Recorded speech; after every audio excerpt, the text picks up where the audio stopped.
So hey guys, apparently the Samsung S24 Ultra just came out. I was going to watch a video on it, but I forgot to do that. I opened it, but I never watched it. I'm going to watch a video on the new Samsung S24 Ultra after this video. I have the Samsung S21 Ultra, and over the past few days I've been really talking a lot about phones and computers, you know, the MacBook versus a Windows computer, a Windows laptop. I've been looking at the iPhone 15 Pro Ultra or whatever, and, you know, the new S24 Ultra Max Jupiter. These phones, and I was thinking to myself, what is the benefit of me if I switched to the Apple ecosystem? And I actually asked some Apple fanboys that I know, you know, what's the difference? So I asked, what is the benefit of a MacBook and an iPhone over a Windows and Samsung Android, you know, ecosystem? And they said it's basically the same except costs more money and can't play games. So the Apple ecosystem, it's the same as a Android and Windows ecosystem, but it costs more money and you don't have access to nearly as many video games. That's about it. And honestly, I was shocked that the laptop that I was given the other day, the ZenBook, is only like $1,000 or less, and it has really good specs. It admittedly does not have a gaming graphics card in it, but you know, if you were to buy a MacBook, you know, it's $2,000+ if you want to get their higher end MacBooks, or you know, around $1,500+, you know. And I think a lot of people have to admit that what do you do when you're on your phone or on your laptop? 99% of us are just going to be watching YouTube videos, consuming digital media, social media. We're just going to be sitting around consuming content, you know. Like, I remember in the early 2000s, before YouTube, people played with Photoshop, they played with FL Studio, they played with 3D animation programs you know, in my communities that I hung out in.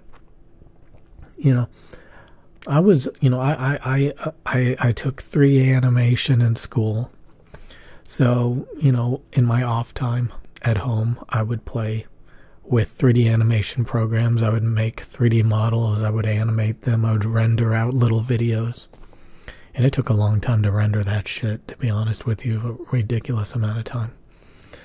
Like, you know, I would set it to render, and the next morning it would maybe be done rendering. And then I would look over it and it wouldn't be exactly the way that I wanted, so I would have to re-render it again. Oh, the good old days. These days, people pump out 3D animations constantly on a daily basis. I don't know how they do it.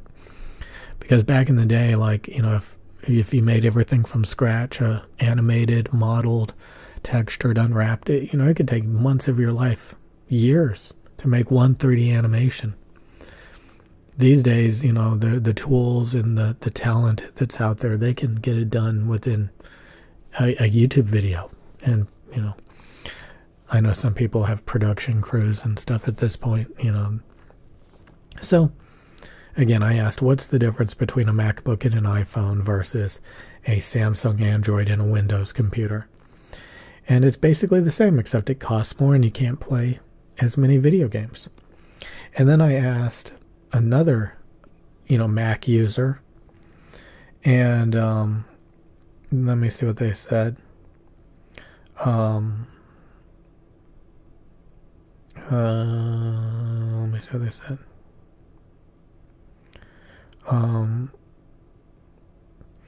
Okay. Convince me of newfound benefits if I am in the Mac Apple ecosystem. And he said AirDrop, AirPlay, better screen than anything else, good trackpad, beautiful operating system. And that was his arguments. So I guess, you know, consuming media, moving around files, better screen. Yeah, he's like obsessed with what is mini LED, even though everybody thinks OLED's better. I don't. The trackpad, he said it's good. You know what's funny is, and a beautiful operating system. So moving around files, consuming content, you know, a better screen. I don't know if that's even true, to be honest with you. I think I talked about this already. When I use this phone, a lot of times I put it in power saver mode. I dim the screen. You know, I do all these things so it can get me throughout the entire day. You know, listening to, usually I just have this black screened and I'm listening to YouTube videos on my Samsung Galaxy Buds Pros. So, you know, I'll be at work, I'll be in the car, I'll be going somewhere, you know, and I'll just have these in my ears. And I'll just be listening to some stupid ass content, maybe some music every now and then. And that's, you know, and I just need the phone to get me through the day without having to charge it until I get home at the end of the day.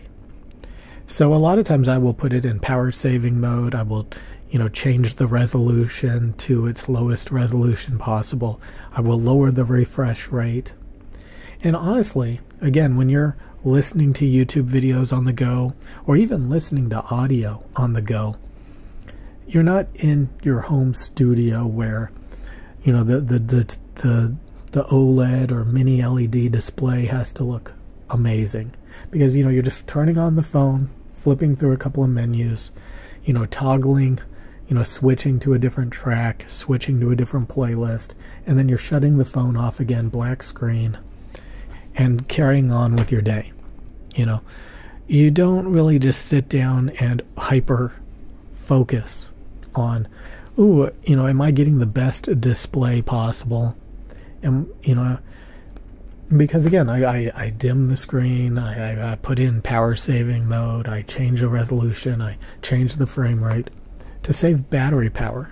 Now, do I necessarily need to do that? No, I kind of do it out of paranoia that I'm not going to be able to charge the phone until the end of the day, and I just don't want to carry around charging stuff. But I mean, I just, you know, when I flip open my phone, I'm not paying attention to all those things. And again, I barely have time to use my laptop. So I use the big computer setup most of the time when I'm at home sitting down. You know, external keyboard, external mouse, you know, all this stuff. You know, external, my dudes, external. You like the air purifier? I just got that for $99. I don't know if I can tell a difference. I don't know. Anyway, the main point of this video is you have to admit to yourself, you know, I asked two people, what is the benefit of going into the the Apple ecosystem? And it's just, oh, you know, the way that you transfer files or stream video, or, you know, ooh, the trackpad, you know, the display.